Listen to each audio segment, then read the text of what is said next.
Good evening. Thank you so much for being with us here tonight for our very exciting event. Tracy Reese is an American designer whose signature rich, daring colors and unique prints are crafted into joyful, feminine pieces for the modern woman.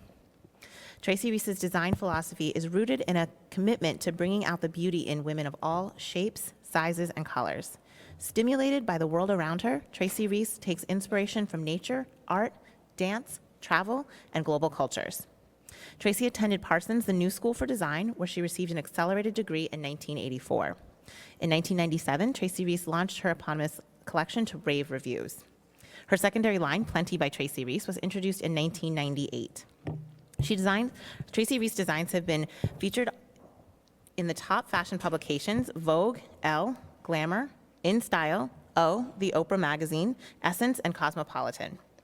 Her distinct point of view has also made her a celebrity favorite. Notable fans of the brand include First Lady Michelle Obama, Sarah Jessica Parker, Tracy Ellis Ross, and Mindy Kaling. A member of the Council of Fashion Designers of America since 1990, Tracy Reese serves on its board of directors. Tracy is a champion for many charities and social causes, including the AIDS Fund Committee for the New York Community Trust and the Turnaround Arts Program through the President's Committee of the Humanities and Arts. Please, everyone, join me in giving a huge welcome to Tracy Reese.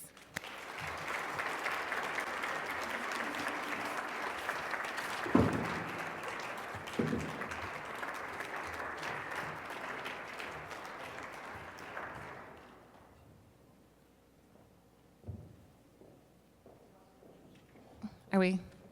Yeah.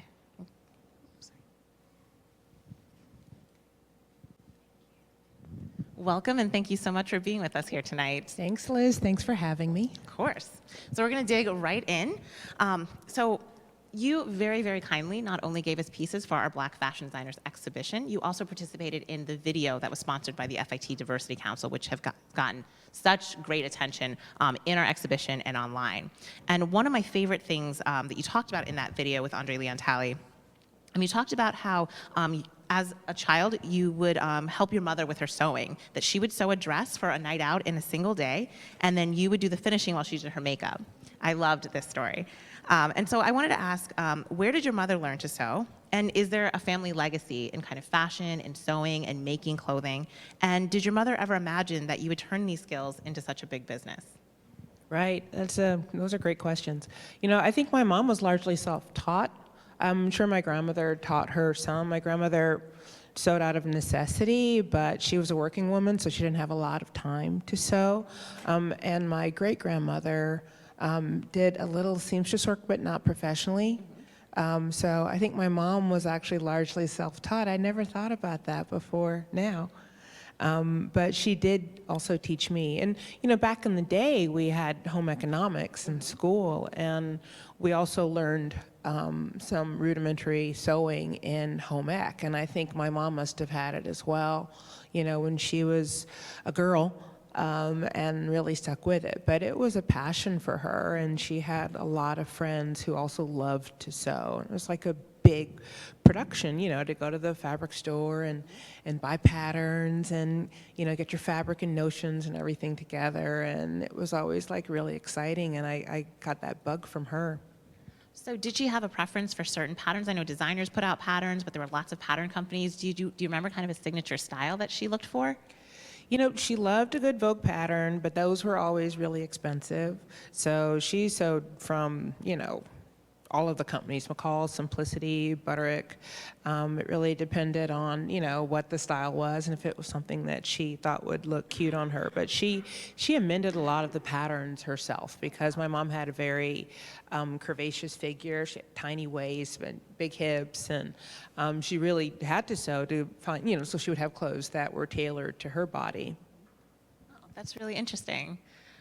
So has she ever kind of expressed that, you know, she saw you being a fashion designer, or that you might kind of take this trajectory? You know, we didn't realize it was a career, and that's like, we just thought it was a hobby. I mean, growing up, you know, sewing, making clothes was a hobby, and we took it seriously for pleasure, but didn't realize that it was a business. And it wasn't until when I was in high school, I was actually in like a honors program. I didn't know what I wanted to do, so I was in liberal arts. And my high school in Detroit actually had curriculum, and there was an art department. And my mom, before me, had taken classes in the art department and knew the head of the art department. His name was Irving Berg. And every time she would come for parent-teacher conferences, she would see him in the hallway, and he would say, you know, we've got to get Tracy into the art department. And I was able to take electives, and I took them in the art department, and there was a fashion class. So it sort of all came together in that class, and I was encouraged by faculty there, Dr. Cleety Taylor, who, you know, she runs Arts Extended Gallery in Detroit, and she has for maybe like some 40 years. But she's interested in fashion, but really much more in fine arts, but she had that taste level, you know, and she's like, you know what, you should look into Parsons School of Design in New York. It would, you know, really be a nice next step for you. And I know that they have summer programs for high school students.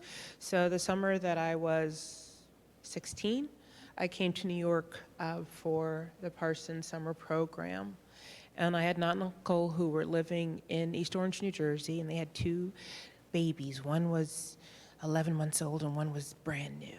And that was just like the icing on the cake. It's like, I'm going to go to East Orange and be in baby world and go to Parsons during the day. And my younger sister came too to help take care of the kids. And it was just a fantastic summer. But my eyes were really opened to fashion as a business, as an industry. And, you know, we were really, you know, educated. It was just like, okay, this, you know, industry supports this many workers in New York City alone, and, you know, in the country. You know, fashion is, at the time, was like a 13th largest export of the United States. And so it was like, okay, this is more and more interesting, because for me, just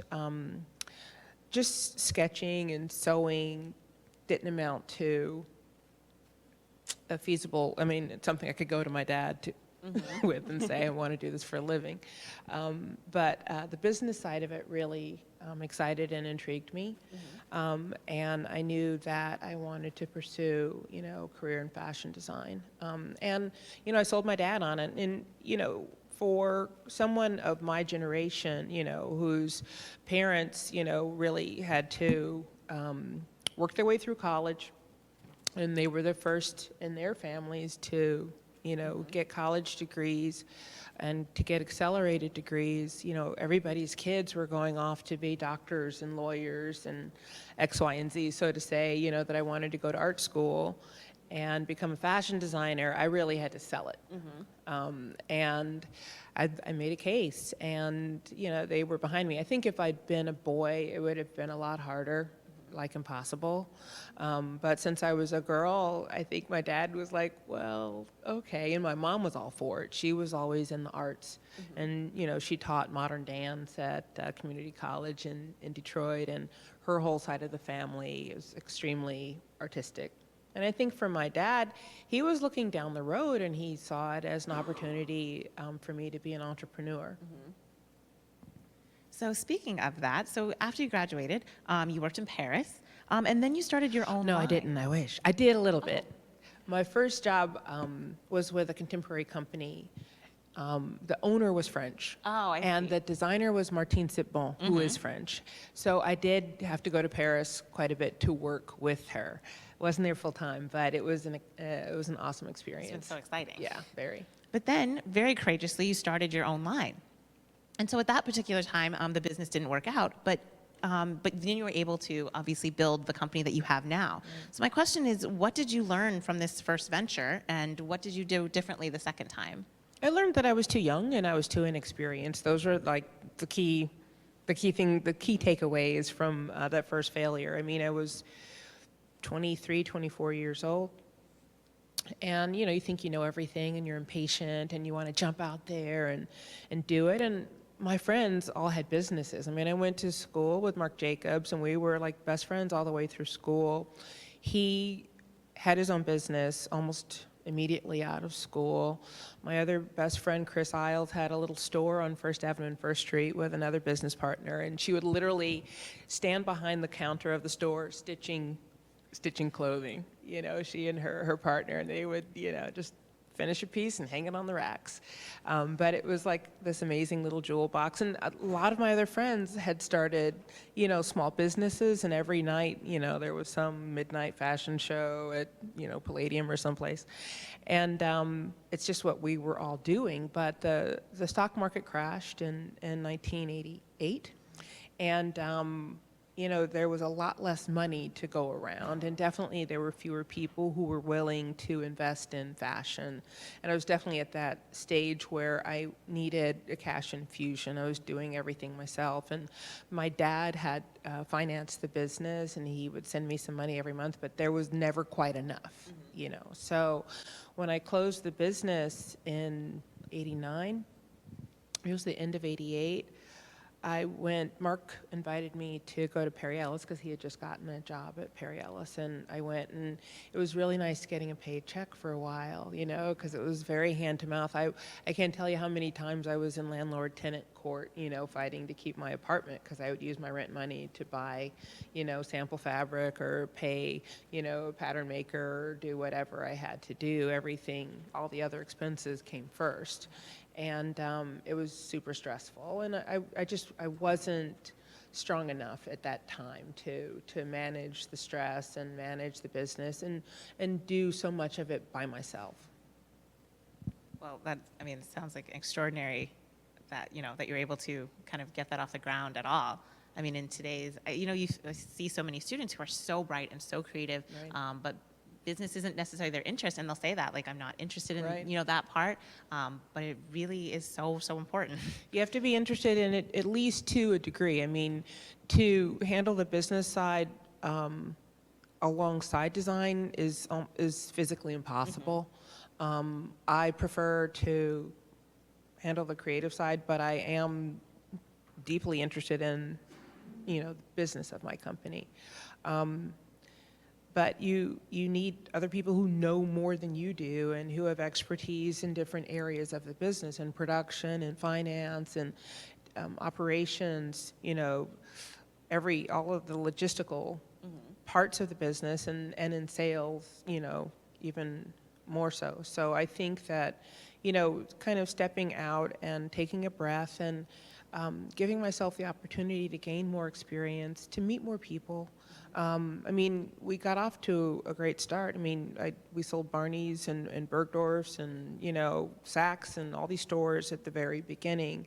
But it was just a little bit, and not quite enough to keep me going. And everybody, for their first year, I sold Barney's exclusively in New York because the buyer was like, if you sell Bergdorf's, I'll stop buying you. And finally, like a year in, the light bulb went off. It was just like, I can't survive on this, and I'm going to have to, if Bergdorf's wants it, I'm going to sell it to them, and she didn't drop me, so it's like, okay, whatever, but when you're 20 something years old, it's like, oh my God, I had another friend who was also, in the same position, and we were, together, we were like, okay, we're going to sell Bergdorf's. We have to do it to stay alive, and it was like a very tumultuous decision, but it was fine in the end. But, you take all of that, very... It sounds terrifying. It was terrifying. But, there were so many people who were doing what we were doing. Every month, you'd have a cancellation date at the end of the month to, you had to ship or die, basically. And, I'd get to UPS, I'd rent a jacked up white van, and go to the factory, and I'd pick up my production, I'd take it all downstairs and load it into the van, and I'd have my boxes and my packing list prepared, and I would pack my orders in the back of this van, close my boxes, and drive to UPS, and you'd get there 5 minutes before closing, run inside and get a hand truck and go back out and put your boxes on your hand truck and tip that stuff up the curb and drag it in. There would be at least 5 other designers in there doing what I was doing. Wow. We're all filling out bills of lading and, shipping at the last minute. But there was a community of people who, were in the same, exactly. And we were in it together, separately but together. And that made it bearable. But it was still really scary. One of the other things that you talked so eloquently about in our video for the exhibition was how Detroit inspires you as a city. And so I was wondering if you could speak a little bit more about how Detroit has shaped your aesthetic and how that might compare to New York or maybe other cities that inspire you. Right. I think it's more, with Detroit, it's the city itself, but it's very much the people and how I grew up. I mean, we dressed up for every occasion. And life is changing. We don't dress up the way we used to, but Detroit is still very ceremonial, and if you're going to church or you're going to see a show or you're going, out to a fancy restaurant for dinner, you dress up, and people dress up to see each other, and they love to show their latest wares. And I remember, when Ebony Fashion Fair would come to town, and my mom, it was like weeks of planning. She would, decide which pattern. She would like splurge on a Saint Laurent pattern, Vogue pattern, and, she'd have her fabrics all laid out, and she was going to wear this outfit, and she was going to wear that hat with it, and those shoes, and she was going to look bad, and she'd be talking to her friends, and, everybody was planning looks, and, so I started sewing my outfits too, and during the intermission, everybody would parade up and down the lobby in their outfits. And it was like a big deal, but that was like so Detroit, and I think that, that's part of how I became known for designing dresses, and things that are great for, wonderful occasions in your life. And it's not all that I do, but it's something I've always loved to do. I remember when I was in Parsons, and, the department head would critique our croquis, and he would be, he'd look at my croquis and he'd be like, "Stop putting hats on these women. Women don't wear hats and dresses, that's not, it's like, well, they do where I come from, and I love a good hat and a dress." So, but it definitely, just the heart of the city, the grit of the city, and also, the comeback story now is extremely exciting. There's so much happening in Detroit, and they're actually trying to create garment production, a place for garment production in the city. And this is, manufacturing coming back to a town that's quintessentially a manufacturing city. So it's like, it makes perfect sense to me. Stay tuned. There could be exciting things happening as it becomes harder and harder to do production right here in New York.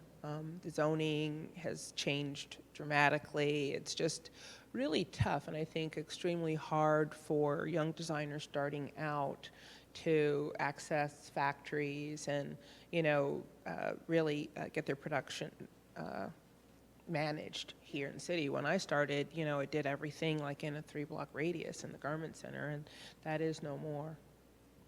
It was really interesting, my co-curator and I, when we were looking, kind of putting our heads together and thinking about Detroit after your comment, how many people involved in the exhibition are from Detroit. Kevin Hall's from Detroit, Robin Gavon, Veronica Webb. Right. And so I really think there's a fashion, there's The something. list goes on and on. Absolutely. Yeah. There's something about Detroit that's, it's a Riley fashion city. Montana was in it, yeah. Yeah. It is a fashion city.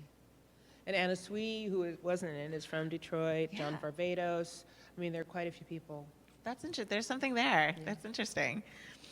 So I think many people here and around the world would agree that a major strength you have as a designer is creating flattering and uplifting styles for women. So my question is, who do you imagine when you design? Is it a different woman every collection? Is it the same women? Is it yourself? Who do you think about when you design your clothes? I hate to pigeonhole it because I just feel like it's not modern to say this is the woman that I'm designing for. There are so many women that I find inspiring, so many people.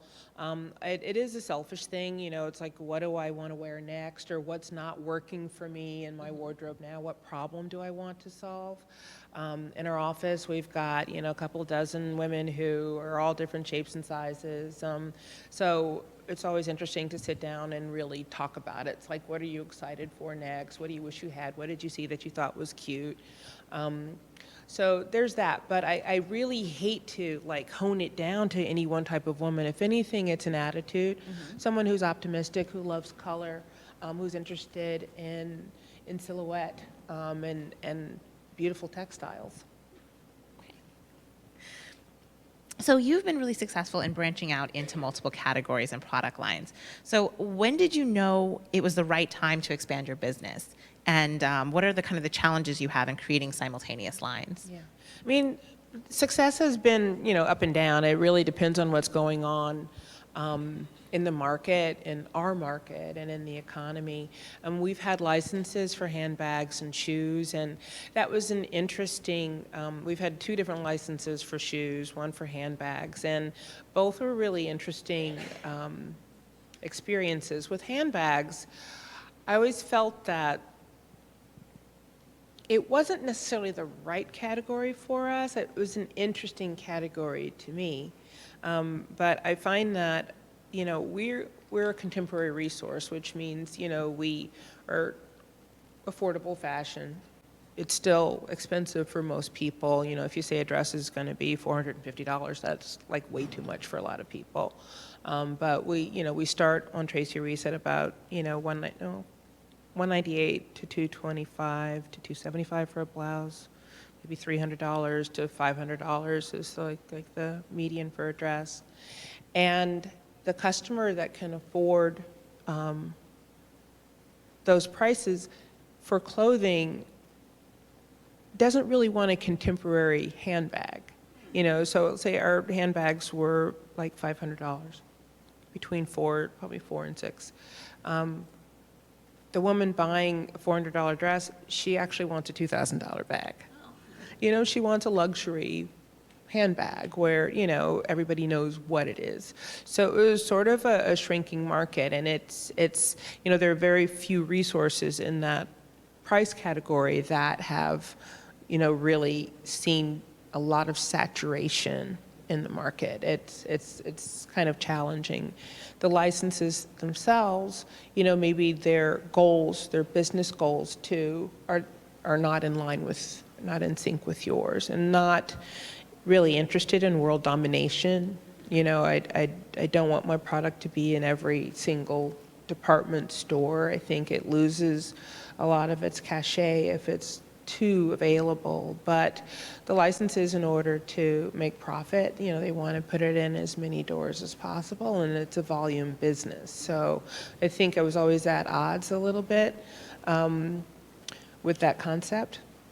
With shoes, we produced them ourselves for several years, and we learned about shoemaking from a great agent in Florence, and really kind of learned it from the floor up, from the tannery up. And I love designing shoes, and that was fun. And finally, it was like, okay, let's go on and sign with a license for this. But it's the same thing.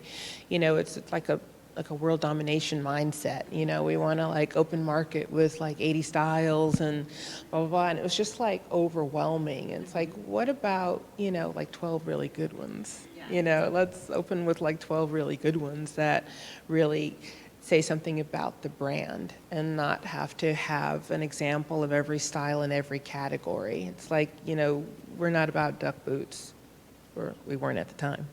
So it's, that was sort of at odds with my own personal philosophy on, distribution and how I see my brand.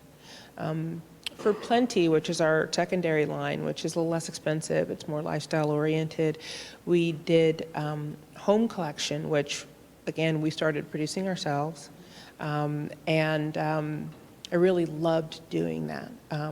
But it was really all about print and color, and we ultimately licensed that as well. And the change in distribution for bedding has really taken a severe turn, from maybe 15 years ago, where you could walk into Macy's or Bloomingdale's or whatever and go into the sheets department and find great things, and every department store had a bedding department. Now very few of them do, and the key players are the big box stores. It's Bed Bath & Beyond, and then it becomes TJ Maxx is the biggest, so it's a different ball game when you're designing for department stores versus those mass retailers. So you have to want to see your brand there, and kind of want to make a $50 set of sheets. you know. So it's a different world, you know, than where we started. You know, we were selling our sheets like to Anthropologie, and we still do projects with them, which is fun. And their customers, you know, she's willing to pay more for quality and for design, which is great. But it's more of a niche market, that type of product now, because I think most people are just accustomed to, you know, getting a, you know, who knows, maybe it's a $30 set of sheets now. The prices just keep, like, you know, bottoming down. So it's an interesting game, the whole like expansion and licensing.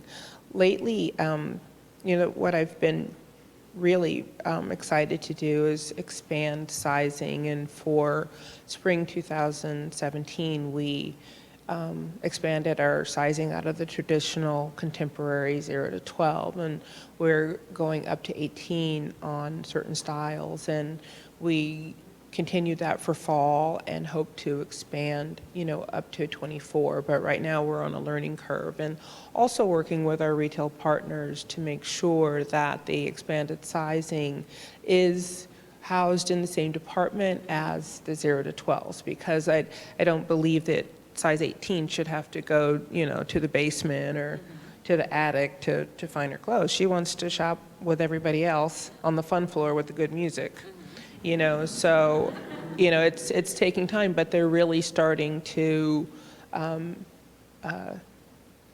change, you know, how the extended sizes are displayed, and it's going to take a little while, but there are pockets of success here and there. We've always been told that product has to be a lot less expensive, and the customer's not willing to pay the same prices. I don't agree with that. You know, I mean, I think there are a lot of women who want to pay, you know, are willing to pay for quality and design. So we just have to start breaking down some of those stereotypes about who that customer is, and where she's shopping and what she's willing to pay. So it sounds like you, I mean, obviously have such a well-developed sense of your brand and where it fits in the market. And you're obviously so aware of things that are happening in the market. But when you started out, do you feel like your idea of what your brand was then is the same now and just kind of influenced by more information? Or do you feel like it's evolved? I think it's evolved. I mean, you know, in the beginning, you know, I've always loved fashion history and was very inspired by vintage detailing and dressmaker detailing. And some of those traits, you know, have become outmoded, you know, and I will always love vintage clothes, and I wear vintage clothing and all of that, but I don't want the clothing to look or feel vintage. I want it to definitely look modern and updated. So, you know, certain things that were hallmarks of my aesthetic have evolved over time, and they need to continue to evolve in order for me to stay relevant. But I think that the core, you know, designing clothes that are flattering, I really, you know, I don't want to design and produce clothing that women don't look good in, you know, and it's, you know, we all have different body types and, you know, different areas that we want to accentuate or play down, and I know that I can design something for every different type of body and make a woman look and feel good. I'm not doing it as an experiment, and she's not a faceless use for me. It's really about, you know, making sure that the clothing is comfortable and that it works in our customers' lives, that it serves a purpose in her life, other than, you know, looking pretty and hanging in a closet. You know, it's got to work for you. Your clothing should work for you, especially if you've paid good money for it. One of the interesting things you also said in the video was that you felt that when you started out, you faced more challenges as a female designer than as a Black designer. And so, you know, even this month's issue of Vogue is all about kind of celebrating women in fashion. And it seems like, you know, because obviously when we think about fashion, we think about that's a female domain. But there are less female designers making women's wear than men's wear. So how, in the course of your career, how have you felt the fashion industry has changed in the way it's treated female designers, female entrepreneurs? And, you know, hopefully it's better than it used to be, But talk a little bit about that. Sorta, not really. You know, there's always going to be, you know, a charming, cute guy who's got great ideas that might be more rooted in fantasy than reality, that is going to grab attention. And I think that that's part of the game, and it's necessary. You know, I mean, sometimes those seeds of ideas that aren't quite wearable and don't feel real now, you know, maybe 3-4 years down the road, they become mainstream, or people figure out how to adjust and work with it, and you know, take it to the next stage where it's really a useful garment.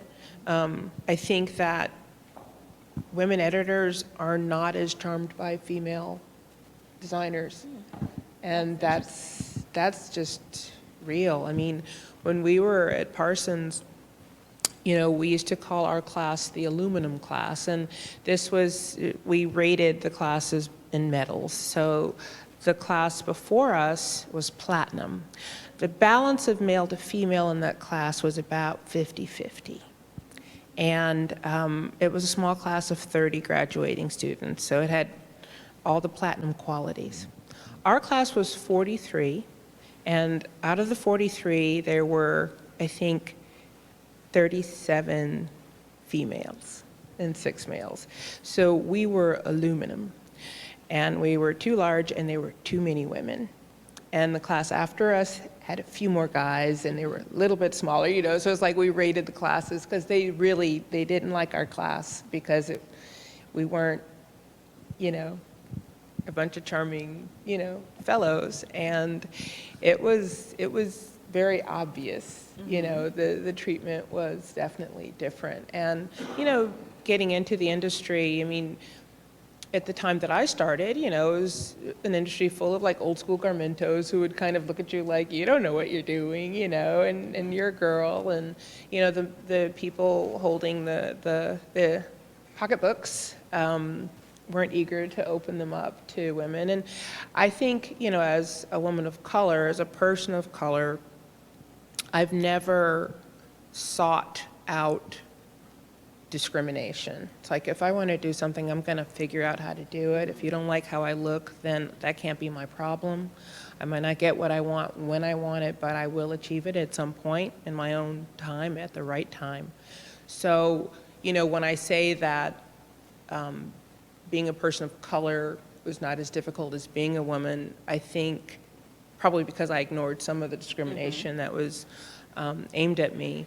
But with other women, you know, you're kind of looking around like, oh, okay, that's, you know, that's how it's going. But it's changing a little bit, but I think a lot of the powers that be still, you know, think that a man has better ideas of how a woman should dress than a woman does. And, you know, one of my all-time favorite exhibits here at FIT was, it was an all-woman designer exhibit, and it spanned from the teens through like the 40s. And it was such a beautiful exhibit, and the pieces were so well thought out and so wearable, but they were also beautiful, you know, so you don't have to be a fantasy or a muse, you know, to wear those clothes. And I think that most women designers are really thinking about function and flatterment, and they're not, you know, as much in the fantasy, you know, zone. And I would not presume to design men's clothes just because I'm not a man, and I'm not in a man's body every day feeling how it feels to wear these clothes and facing whatever challenges, you know, arise in a man's life that I would need to, you know, consider when I'm designing. And, you know, some people can really take themselves out of that and still achieve, you know, great success and design beautiful clothes for the opposite sex. I just was never that person. And so I think I have one more question, and then we'll open it up to questions from the audience we'll have here. But going back to kind of your identity as a designer, so you are one of the most successful Black designers working today. How would you describe the state of diversity in the fashion industry, not only through visible figures like yourself and models, but also behind the scenes as well? And that's, I mean, expanding to women as well, like, stylists, photographers, CEOs, financiers. How has that changed? There's a lot of work to be done. I mean, when we look at the pool of buyers and retail executives, there are very few people of color in that pool. Executives in fashion businesses, very few. We have some amazing stylists, some incredible editors, journalists, and as you said, models. I think that there's a lot of design talent that's beginning to be recognized, and that's fantastic. But in the seats of power, we are extremely underrepresented. Well, thank you so much, and we'll have some questions from the audience. So you've mentioned that in today's world, it's way harder for upcoming designers to walk into a factory and get production done. What advice can you give to any up-and-coming designers trying to figure out how to get from the conceptual to a manufactured garment? Right, always a challenge. I mean, there's a lot of legwork involved, and I mean, literally, when I first started business the first time, I went up and down the streets in the garment center and into the buildings that I knew had factories, and I knocked on doors and stepped in the factories and tried to talk to, the factory owners and see if they would take on my work or look at the type of production they were doing to see if, it was similar to what I needed. I know that they are investing a lot in a production hub in Brooklyn. And some of the factories have moved out to Long Island City or Brooklyn and other areas, so it's not as centralized as it was. So I feel like the challenge is definitely greater.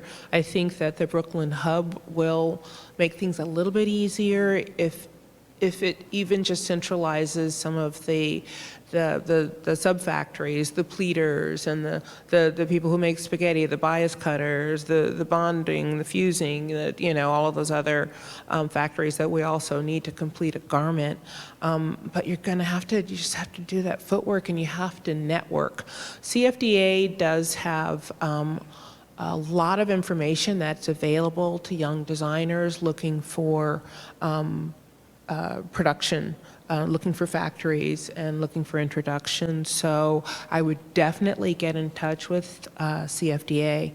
That information is there for you. It's been gathered for you, and they're working really hard to sort of keep production alive in the state of New York. So that's the first stop, but I would definitely talk to other designers who are trying to get production done here, big or small. Write letters, send emails, knock on doors.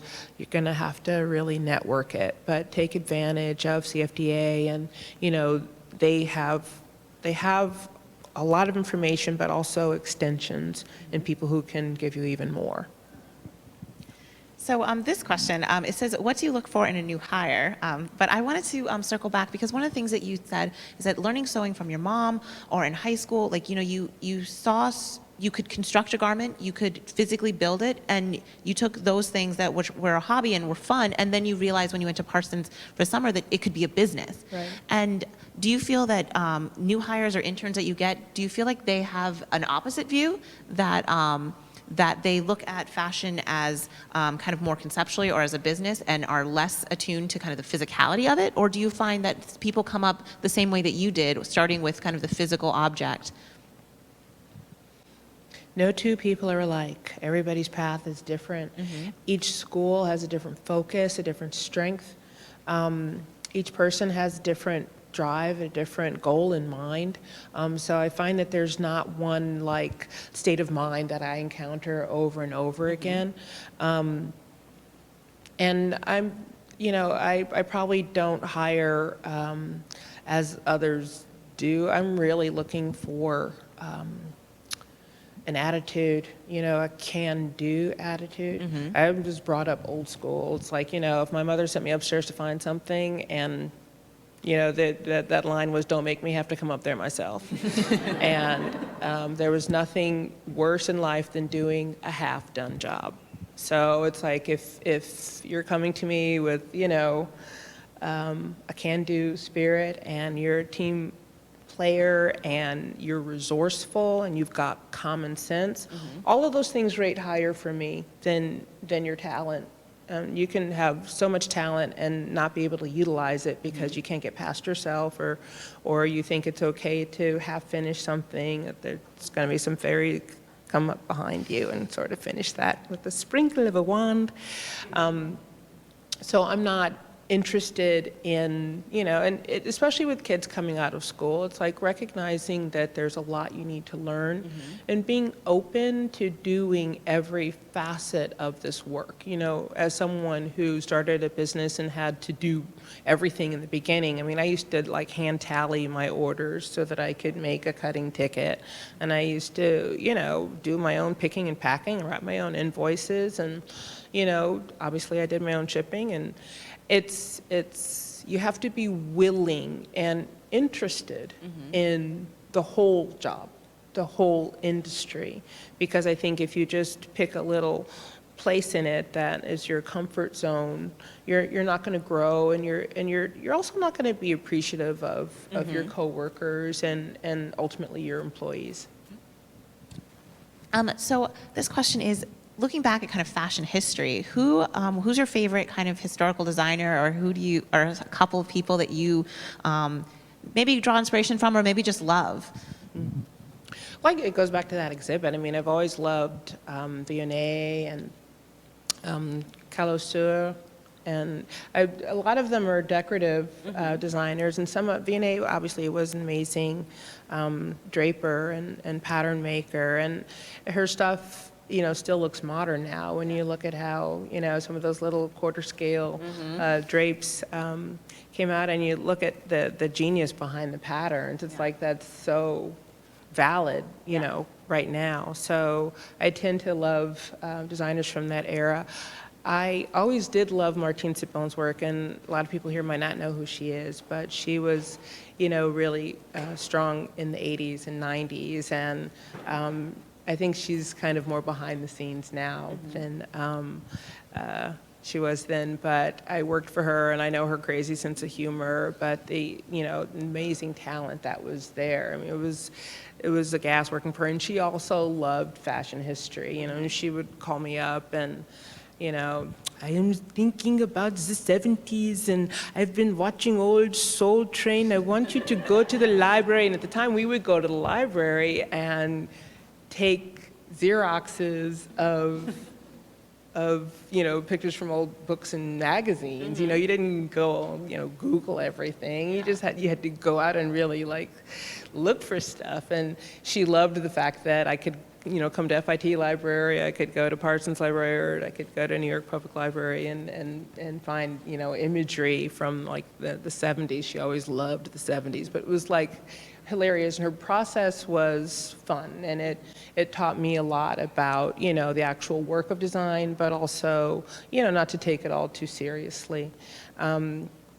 But there are so many designers that I admire. I mean, kind of heartbroken that Consuelo Castigliani is no longer at Marni, but hopefully that line will continue in a strong way. So Dries, I can go to Paris and just sit in that Dries store for a couple of hours, and it's like, can I live here?